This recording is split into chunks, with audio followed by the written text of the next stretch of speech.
Вітаю вас, малята, любі хлопчики і дівчата! Запрошую вас на ознайомлення з природним довкіллям. Малята, погляньте, які в нас гості. Хмаринка та сонечко. Сонечко та хмарка – це також природа. Але таку природу називають неживою. Послухайте розповідь про природу живу і неживу. Світ природи, малята, дуже різноманітний. До живої природи ми відносимо рослини. Поміркуйте, які рослини ви знаєте. Так, це дерева та кущі, квіти і трави, мохи, водорості. Жива природа – це також і тварини. Назвіть тварин, яких ви знаєте.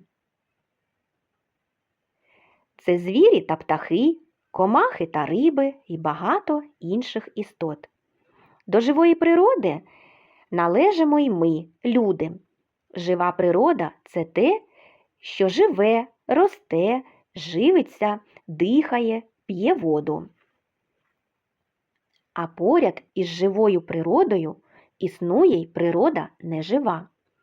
Уважно роздивіться зображення неживої природи. Нежива природа – це те, що ми бачимо в небі. Хмари, космічні об'єкти, сонце, місяць, зірки. На нашій планеті це ґрунти, земля, пісок, глина, каміння. Вода також нежива природа, хоча вона дає життя природі живій. Вода наповнює собою річки та моря, випадає у вигляді опадів, снігу та дощу, роси й туману. Усюди нас оточує повітря. Це теж нежива природа. Поміркуйте, яка буває нежива природа?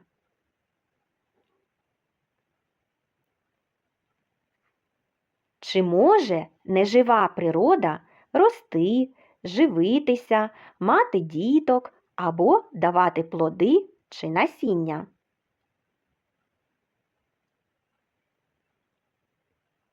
Пропоную виконати вправу, яка це природа. Картинки з зображенням живої природи позначимо зеленим сонечком.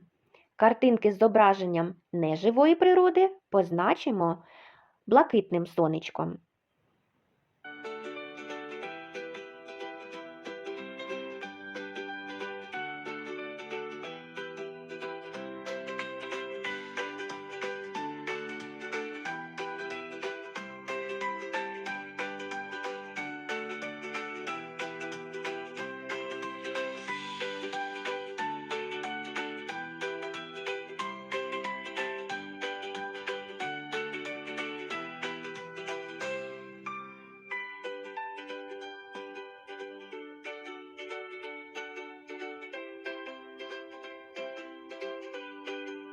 Перевірте себе. Пропоную провести спостереження. Що таке ґрунт? Ґрунт є всюди. В нас під ногами, де земля не вкрита асфальтом, плиткою. Ґрунти бувають зазвичай темного, чорного кольору, але можуть відрізнятися відтінками. Бувають рудуваті, сіруваті. Навесні ґрунт вологий, у ньому багато води від снігу, який не так давно зійшов із землі. Ґрунт пухкий, легко копається.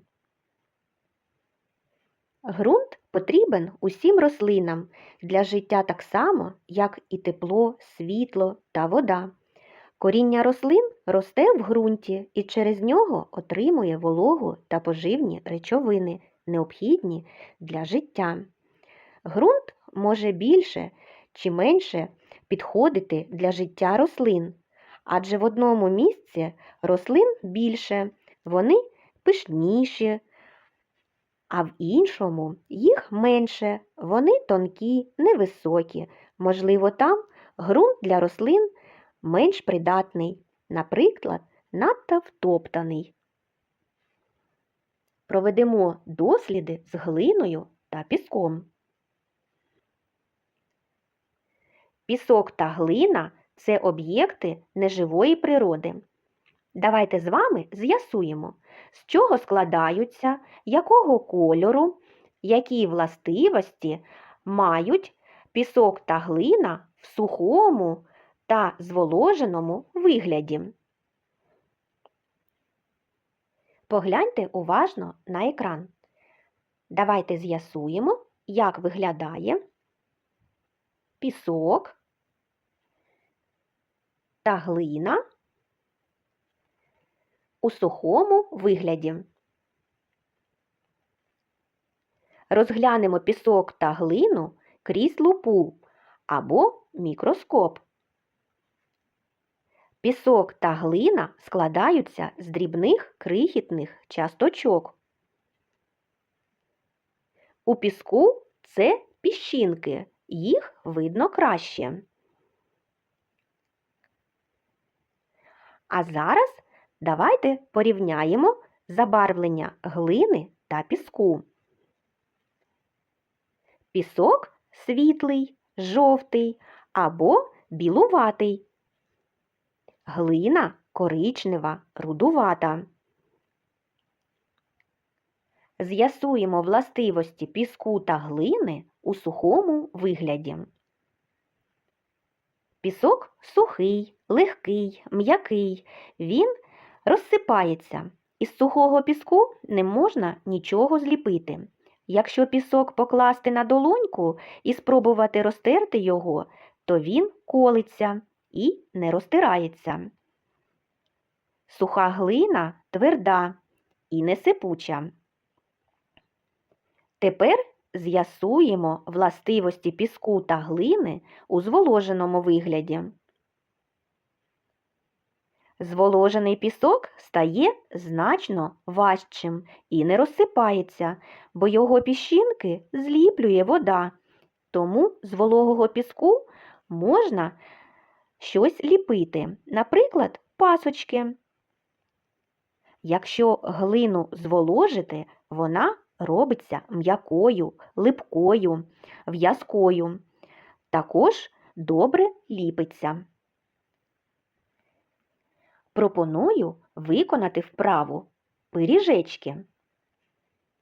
Із пісочку жовтого, із піску вологого у нашій пекарні ми зліпили пиріжки. Заокруглені ріжки, пиріжечки гарні. Малята, пропоную вам, гуляючи з батьками на майданчику, підійти до пісочниці, згадати віршик і зліпити пиріжечки. Бажаю вам успіхів! Малята, давайте згадаємо, про що ми дізналися.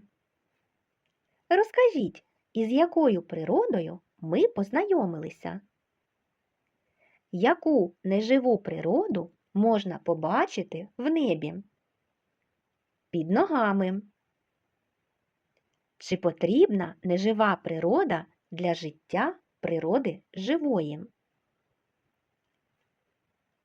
Згадайте, поміркуйте і проговоріть про це зі своїми батьками. А на сьогодні все. До нових зустрічей!